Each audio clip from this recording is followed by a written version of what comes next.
Halo, Assalamualaikum warahmatullahi wabarakatuh. Berjumpa lagi dengan saya, Amir Hidayatullah. Oke, teman-teman, semoga sehat semua ya. Kita berjumpa lagi di ruang pajak. Nah, hari ini kita akan ngobrol-ngobrol lagi. Kita akan berdiskusi lagi tentang perpajakan tentunya. Tapi sebelum kita berdiskusi, silakan teman-teman bisa subscribe, like, komen, dan bagikan video ini kepada rekan-rekannya agar video ini lebih bermanfaat tentunya. Teman-teman, di ruang pajak ini kita akan membahas tentang timbul dan hapusnya utang pajak, penghindaran pajak, penggelapan pajak, dan sanksi pajak. Oke, teman-teman, ada dua ajaran tentang timbulnya utang pajak. Yang pertama adalah ajaran formil, yang kedua adalah ajaran material. Ajaran formil ini menyatakan bahwa utang pajak timbul karena dikeluarkannya surat ketetapan pajak oleh Fiskus. Jadi, ketika misalkan Fiskus sudah mengeluarkan SKP, surat ketetapan pajak, maka utang pajak itu timbul. Utang pajak itu muncul ya, teman-teman. Nah, contohnya apa? Contohnya adalah ketika misalkan Fiskus itu mengeluarkan surat ketetapan pajak tentang PBB P2. Maka ketika Fiskus mengeluarkan SKP, maka utang pajak itu timbul dan harus dilunasi oleh wajib pajak. Sehingga ajaran formil ini diterapkan pada Official Assessment System. Yang kedua adalah ajaran material. Ajaran material ini menyatakan bahwa utang pajak timbul karena berlakunya undang-undang. Jadi ketika misalkan nih rancangan undang-undang sudah diketok palu, sudah disahkan oleh DPR, maka utang pajak itu timbul. Contohnya adalah pajak penghasilan. Nah, ajaran material ini menyatakan juga bahwa seseorang dikenai pajak ini karena suatu keadaan dan perbuatan. Ajaran material ini diterapkan pada Self Assessment System. Oke, teman-teman masih ingat tidak bedanya Official Assessment System dengan Self Assessment System? Nah, kalau lupa silakan nanti teman-teman bisa tonton kembali, bisa buka kembali atau bisa cari linknya kembali, tapi akan saya tampilkan ya linknya nanti di deskripsi tentang bedanya Official Assessment System dan Self Assessment System. Sebab hapusnya utang pajak ini ada 4 ya teman-teman. Yang pertama adalah pembayaran, yang kedua kompensasi, yang ketiga daluarsa, yang keempat pembebasan dan penghapusan. Kita bahas dulu yang pertama, pembayaran. Logikanya seperti ini teman-teman, ketika teman-teman punya utang, utang itu dibayar, maka utang itu lunas. Sama, ketika teman-teman punya utang pajak, pajak itu dibayar, maka teman-teman sudah dihapus utangnya atau sudah lunas utangnya. Nah, yang kedua adalah kompensasi. Misalkan gini teman-teman, tahun lalu teman-teman bayar pajak, ternyata bayar pajaknya itu kelebihan atau ada kelebihan pembayaran pajak. Nah, teman-teman memutuskan kelebihan pembayaran pajak pada tahun lalu ini akan dikompensasi untuk pembayaran pajak tahun ini. Nah, yang ketiga adalah daluarsa. Daluarsa, jadi utang pajak ini tidak terus-menerus, tetapi dia punya batas waktu tertentu, yaitu 10 tahun. Yang keempat adalah pembebasan dan penghapusan. Nah, salah satu yang menimbulkan utang pajak itu dihapus, itu adalah si wajib pajak sudah meninggal dunia dan dia tidak ada ahli warisnya.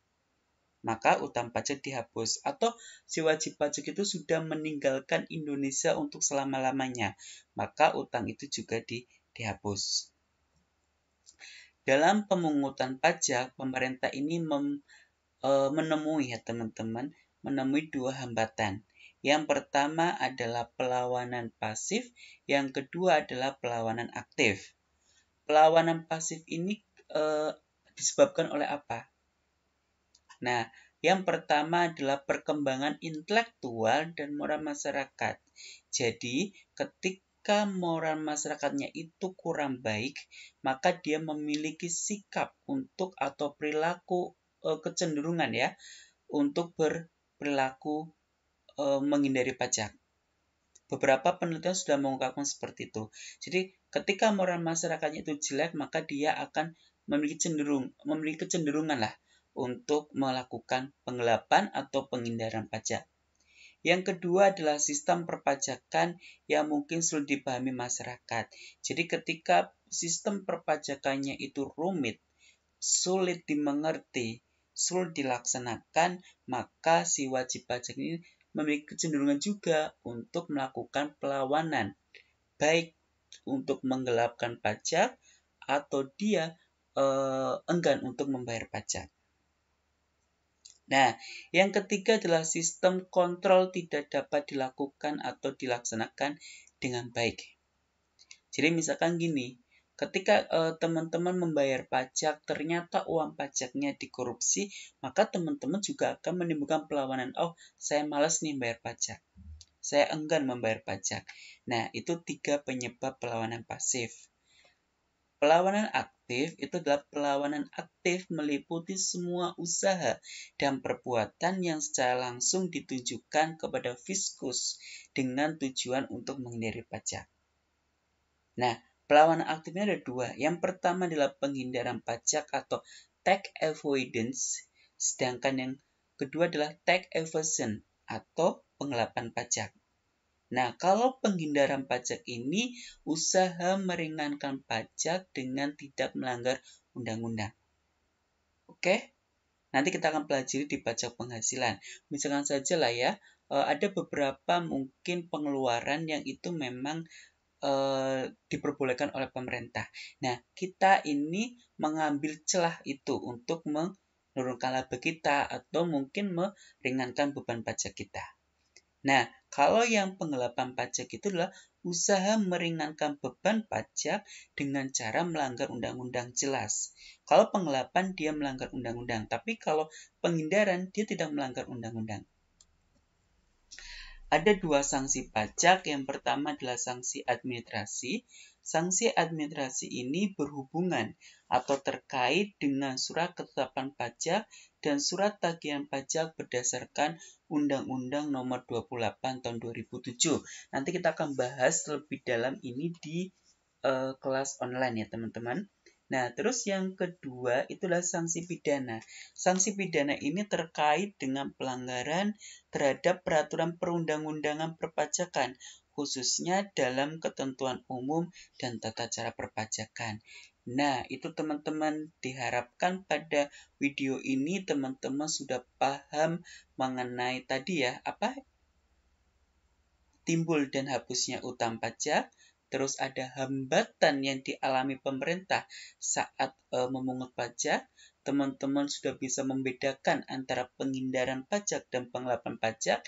Yang terakhir ada teman-teman sudah tahu nih, sanksi pajak. Nah, itu dulu ya teman-teman untuk diskusi di ruang pajak pada hari ini. Kita akan bertemu lagi pada diskusi-diskusi di ruang pajak berikutnya. Oke teman-teman, pesan saya seperti sebelumnya adalah ketika teman-teman membayar pajak, maka teman-teman sedang berkontribusi untuk memajukan bangsa ini. Akan tetapi ketika teman-teman tidak ingin membayar pajak, maka teman-teman secara tidak langsung juga berkontribusi untuk memundurkan bangsa ini. Saya membayar pajak karena saya ingin Indonesia maju. Oke, ingat itu ya teman-teman.